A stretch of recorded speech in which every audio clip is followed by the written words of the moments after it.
রামপাল কয়লাভিত্তিক বিদ্যুৎ কেন্দ্রের বিরুদ্ধে বেশ কিছুদিন ধরেই আন্দোলন করছে তেল গ্যাস বন্দর রক্ষা জাতীয় কমিটি। তাদের দাবি, এই বিদ্যুৎ কেন্দ্রের কারণে ক্ষতিতে পড়বে সুন্দরবন। রামপাল বিদ্যুৎ কেন্দ্রের বিরুদ্ধে চলমান আন্দোলনে সমর্থন জানিয়ে গত বুধবার সংবাদ সম্মেলন করেন বিএনপি চেয়ারপারসন বেগম খালেদা জিয়া। এর 3 দিন পরেই প্রকল্পের পক্ষে সরকারের যুক্তি তুলে ধরেন প্রধানমন্ত্রী শেখ হাসিনা। আর প্রধানমন্ত্রীর বক্তব্যের প্রেক্ষিতেই সোমবার তেল গ্যাস রক্ষা জাতীয় কমিটির এই সংবাদ সম্মেলন।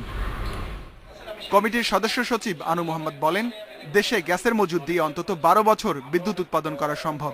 রামপালের পাশাপাশি তিনি সমালোচনা করেন দেশের অন্য জায়গার কয়লা ও পরমাণু বিদ্যুৎ প্রকল্পেরও। তেলে পরিচালিত ভাড়াভিত্তিক বিদ্যুৎ কেন্দ্রেরও সমালোচনা করেন তিনি। কনকোফিলিপসের সাথে চুক্তি করায় গ্যাস অনুসন্ধান ও উত্তোলনে দেশ পিছিয়ে গেছে, নইলে এতদিনে আরো বৃহৎ গ্যাস ভিত্তিক বিদ্যুৎ কেন্দ্র স্থাপন সম্ভব হতো। সরকার এখন বিনা দরপত্রে পারস্পরিক বোঝাপড়ার ভিত্তিতে দায় মুক্তি আইন ব্যবহার করে সমুদ্রের গ্যাস ব্লকগুলো এমনভাবে বিদেশি কোম্পানিকে দেবার পরিকল্পনা করছে যাতে গ্যাসের দাম আমদানি করা গ্যাসের চাইতেও বেশি পড়বে। রামপাল নিয়ে আন্দোলনে বিএনপির সমর্থন জানানোর ব্যাপারে কমিটির অবস্থান জানান আনু মোহাম্মদ।